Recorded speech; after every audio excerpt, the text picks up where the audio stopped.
She held it up like it was something she'd found in a parking lot. "A handmade quilt," my daughter-in-law said, loud enough for the whole room to hear. She turned to my son with this little smile, the kind that isn't really a smile, and said, "Sweetheart, did your mother actually bring a quilt to a graduation party?" There were maybe 30 people in that backyard.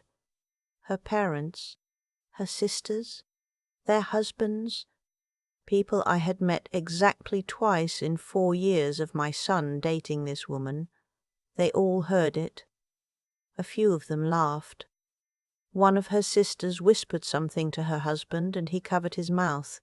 My son, my boy, who I raised alone, who I packed lunches for every single morning until he left for college, he looked at the quilt in his wife's hands, then at me, and he shrugged. He actually shrugged. "Mom, maybe next time just get a gift card," he said. I picked up the quilt from where his wife had set it down on the edge of the food table, folded it under my arm, said goodbye to no one in particular, and walked to my car. I sat in the driver's seat for a long time without starting the engine. Then I drove home, and the next morning I called my attorney. I should tell you about the quilt first, because it matters. I started making it when my son was accepted into his graduate program 2.5 years before that party. It was queen-sized, hand-stitched, made from fabric I'd been collecting since he was small. There was a piece from the curtains in his first bedroom, a square from the flannel shirt his grandfather wore every Sunday, a strip of denim from the first pair of jeans he ever ruined, climbing a fence he wasn't supposed to climb. I sewed it in the evenings after work, a few inches at a time. His wife put it down on a table next to the deviled eggs. But I'm getting ahead of myself. Let me go back a little further, because none of what happened that afternoon would make any sense without the rest of it. I am 63 years old. I live in a 2-bedroom house in Decatur, Georgia. Nothing fancy. Just a brick ranch I bought in 1999 for a price that would make young people today laugh and cry at the same time. The yard is decent. The kitchen is small. I have a vegetable garden in the back that my neighbor's dog keeps trying to dig up. For the last 18 years I have worked as a bookkeeper for a dry goods distributor outside Atlanta. I do the accounts receivable, track invoices, manage the reconciliation every month. It is not glamorous work. I drive a 2017 Buick with 94,000 miles on it. I clip coupons, not because I have to, but because I was raised to, and some habits are older than your reasons for them. My clothes come from the sales rack. My vacations, when I take them, are drives up to the Tennessee mountains to stay in a cabin I rent for 3 nights. This is what my daughter-in-law saw when she looked at me. A woman who drove a used Buick and brought a quilt to a graduation party in Buckhead, where the other guests were comparing their lake houses. What she didn't see, what almost no one saw, including my son, was the rest of it. I grew up in Macon, the middle of 3 kids. My father worked at a textile plant. My mother kept the books for her church and for 2 small businesses in town, and she taught me to do the same before I was 12. She had this saying, "Money is just a number. Character is the math that matters." I didn't fully understand it until I was much older. I married young. My husband and I had our son when I was 26. 3 years later, my husband left. No dramatic reason, no other woman, no argument I could point to and say there. He just decided one morning that he wanted a different life, and that life did not include us. He signed over the house, paid child support reliably, and moved to Portland. My son has a decent relationship with him now. I made sure of that because a child doesn't need to carry his parents' wreckage. After the divorce, I went back to school nights while working days.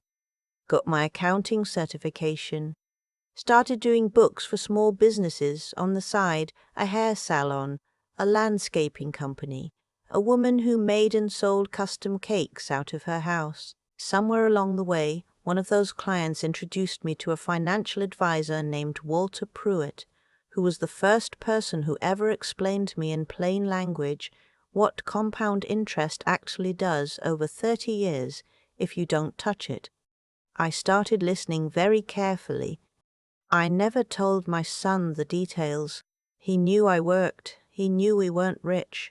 He knew that every dollar we spent was a dollar I had earned, and that I expected him to do the same. I paid for his undergraduate degree, Georgia State in-state tuition, and he worked part-time to cover his own spending money. When he got into his master's program, I told him I would help with half his first year, and then he needed to handle the rest through assistantships and loans.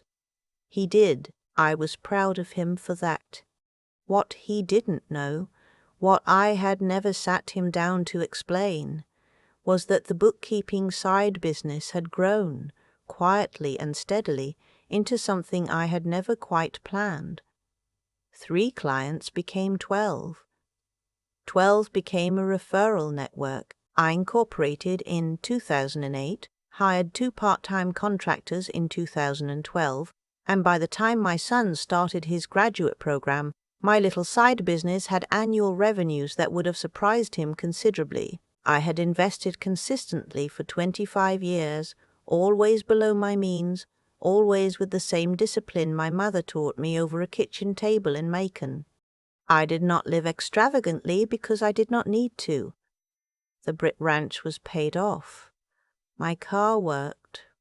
My garden grew tomatoes. I did not need a lake house or a new car every 3 years to feel like my life had been worth living. But I had done well, very well, by the standards of the neighborhood where I grew up. My son met his wife at a work conference 3 years into his career. Her family is from Buckhead. Her father runs a commercial real estate brokerage. Her mother chairs committees. They are the kind of people who ask what neighborhood you live, in the same way other people ask how you're doing. Not because they care about the answer, but because the answer sorts you into a category before the real conversation starts. I knew from the first dinner that she had already sorted me. I was the bookkeeper mother from Decatur with the used Buick. I was the woman who sent her son casseroles and handwritten cards. I was sweet, probably, in the way that things which are not particularly impressive can still be sweet.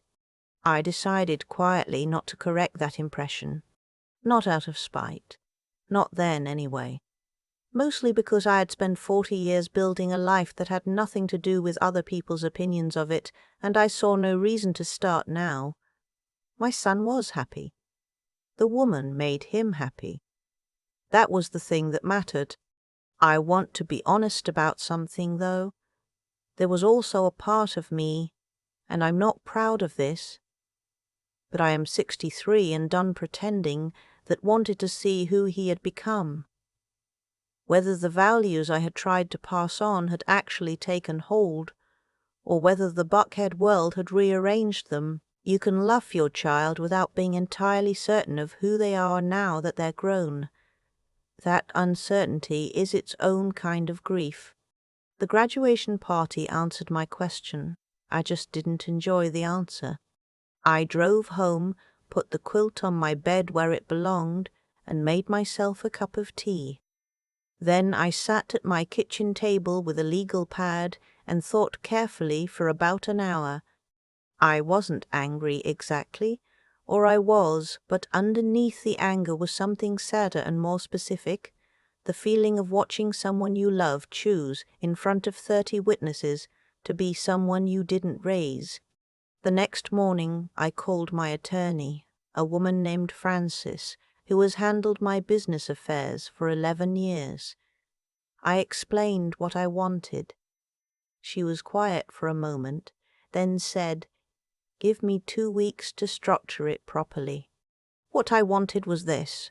I had been, for the past 4 years, quietly helping my son and his wife without their full knowledge of the source. When they bought their house, a very nice house in a very competitive neighborhood, they had used a bridge loan to cover the gap between their savings and the asking price while they waited for other funds to clear. The bridge loan had come through an LLC I controlled. The paperwork was legal, documented, arm's length. My son knew he had a private loan. He did not know the private lender was his mother. He had never asked. The interest rate was fair, lower than market, but not a gift. I had structured it that way deliberately because I wanted him to have the experience of earning and repaying, not the experience of receiving. I also held a small amount of equity in the landscaping business his wife's brother managed, a passive investment through an intermediary, something I had taken on 3 years earlier as a favor to the business's accountant, who was a former client of mine. I had not thought much about it at the time. I thought about it now. What I told Frances was that I wanted to exit the bridge loan arrangement cleanly. Full documentation, formal notice.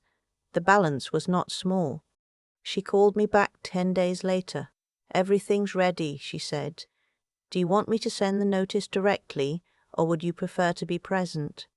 I told her I would handle the initial conversation myself.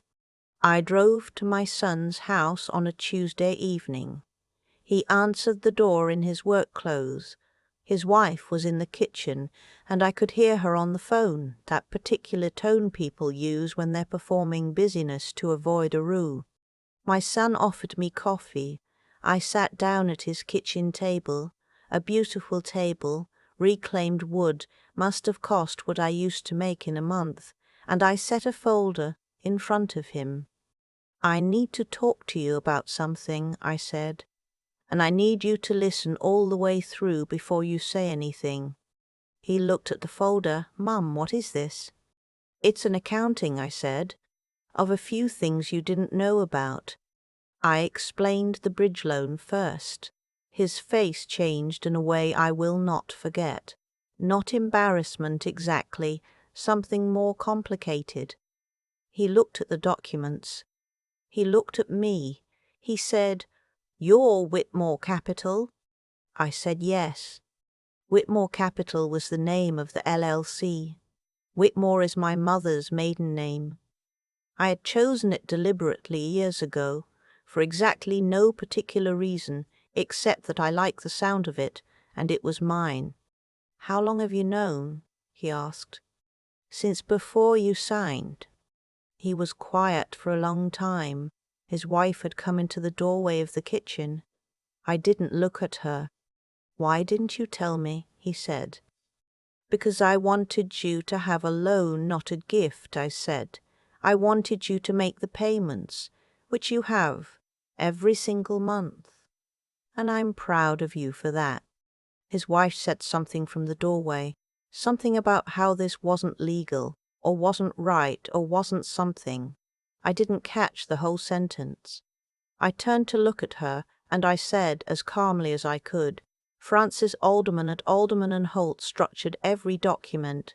It's entirely legal. You're welcome to have your own attorney review the file." Then I turned back to my son. "I'm not here to take anything from you," I said. "The equity in the house is yours. The loan balance is what it is, and Francis will be in touch about a formal repayment schedule going forward. Nothing changes about the house." "Then why are you here?" he asked. I thought about that for a moment. "Because I want you to understand something," I said. "Not about money, about what money is for." He waited. "I spent 40 years building something," I said, "not to impress anyone, not to hold over anyone's head, because I believed that the work itself, the discipline, the patience, the showing up, was worth something, and I believed that if I raised you to understand that, you would carry it with you." I stopped. I picked up my folder. "Last Saturday, in front of 30 people, you shrugged," I said. "That's the part I can't let go of. Not what your wife said. What you did." He looked at the table. "I know," he said, quietly, just that. His wife started to say something again. He turned to her and said also quietly, "Please." She went back into the kitchen. I stood up. I told him that I loved him, which was true and which I needed him to hear regardless of everything else. I told him that Francis would be in contact within the week. I told him that the quilt was on my bed and that it would stay there until he was ready to deserve it. Then I drove home. I want to be precise about what happened next, because people tend to assume these stories end with some grand dramatic reversal, some scene where everyone gathers and the wrongdoers weep and the wronged person stands in a beam of light. That isn't quite how it went. What happened was quieter, and in some ways harder. Francis sent the formal documentation 2 weeks later. My son called me the night he received it. He didn't argue about the balance. He didn't ask for forgiveness on the loan terms. He asked if we could have dinner. We went to a diner near my house, not his neighborhood, mine. He wore jeans. We sat in a booth and he ordered the meatloaf, and he talked for a long time, and I mostly listened. He talked about the years of graduate school and feeling behind his wife's family in a way he hadn't expected, about the subtle pressure that had accumulated so slowly he hadn't noticed it reshaping him, about the party and the look on my face when he shrugged, which he said he had not been able to stop seeing since. "I keep thinking about how long it took you to make that quilt," he said. 2.5 years, I said. He nodded.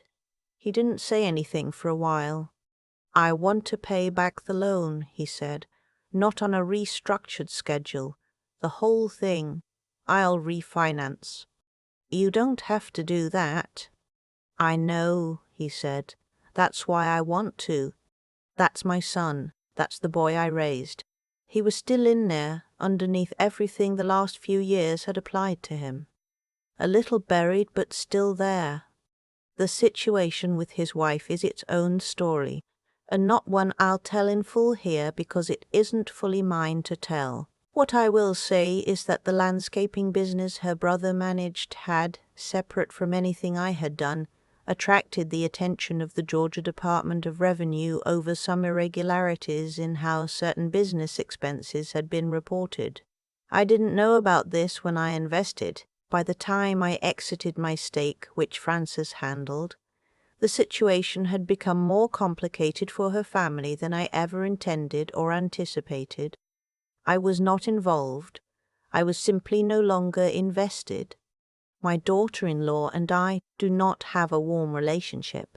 I do not expect that to change. What I hope, what I allow myself to hope, is that my son finds his way to the version of himself that I know exists, and that his children, when they come, grow up understanding that a person's worth is not located in their zip code or their car, or what they bring to a party. There's something I want to say to you, if you've listened this long. I did not tell this story to make myself look good. I am aware that I kept secrets from my son for years, and that reasonable people could argue I should have been more transparent. I'm aware that my daughter-in-law's family is going through something painful right now that I did not cause, but that my exit from their business did not make easier. I hold that. What I want you to take from this, if you take anything, is something smaller and more useful than the drama of it. I sat in my car in that Buckhead driveway, and I thought about my mother's kitchen table in Macon, about the years she spent teaching me to count carefully and spend less than I earned and save what was left and invest it in things that would grow while I slept. She never owned a lake house. She drove her car until it wouldn't start anymore. She died with enough to bury herself and leave each of her children a modest gift and the knowledge that she had handled her own life with dignity. That is the inheritance that mattered, not the number. The quilt is back on my son's bed now.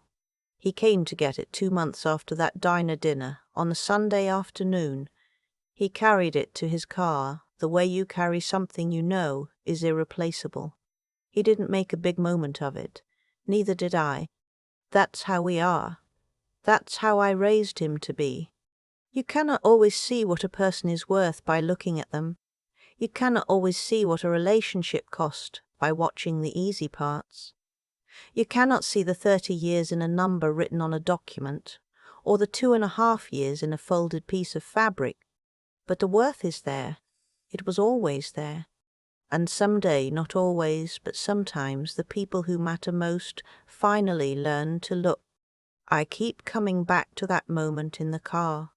Sitting in his driveway, the quilt folded on the seat beside me, the party still going on inside. I didn't cry. I just sat there and thought about my mother's hands. She had rough hands. Decades of bookkeeping and housework and raising 3 children on one textile worker's salary will do that to a person. But those hands were always steady. She used to say that how you handle money is just how you handle life in a different form. And she meant it literally. Every dollar accounted for, every decision made with your eyes open. She didn't teach me to be rich. She taught me to be honest and careful, and to keep showing up even when showing up didn't look impressive to anyone watching. That's what I was trying to give my son. Not the quilt specifically. Though I meant every stitch of it, I was trying to give him the understanding that the most valuable things in a life don't announce themselves. They accumulate quietly, in the ordinary hours, when no one is applauding. What I've come to believe, after 63 years, after the divorce, after building something from scratch on a bookkeeper's salary in Decatur, is that a person's character is really just the sum of what they do when it costs them something, when it would be easier to shrug, when the room is full of people who would never know the difference. My son shrugged. And then later, when it cost him something to face that, he didn't shrug again. That's the thing I hold on to. There's a kind of wisdom that can't be inherited. You can try to hand it to your children, through the stories you tell, the choices you let them watch you make, the way you treat a dollar and a person with the same basic respect. But ultimately they have to arrive at it themselves, through their own pressure and their own reckoning. Walter Pruitt taught me about compound interest when I was 34, but nobody could teach me what 40 years of discipline actually feels like from the inside. That I had to learn by living it. And what I've learned is this. The people who build quietly tend to outlast the people who perform loudly. Not always. Life isn't that tidy. But often enough that it's worth betting your habits on. Frances told me once, after we'd worked together for about 5 years, that the clients who worried her least were the ones who understood the difference between what something is worth and what something costs. I think about that a lot. My daughter-in-law's family had a great deal that cost very little, until suddenly it cost everything.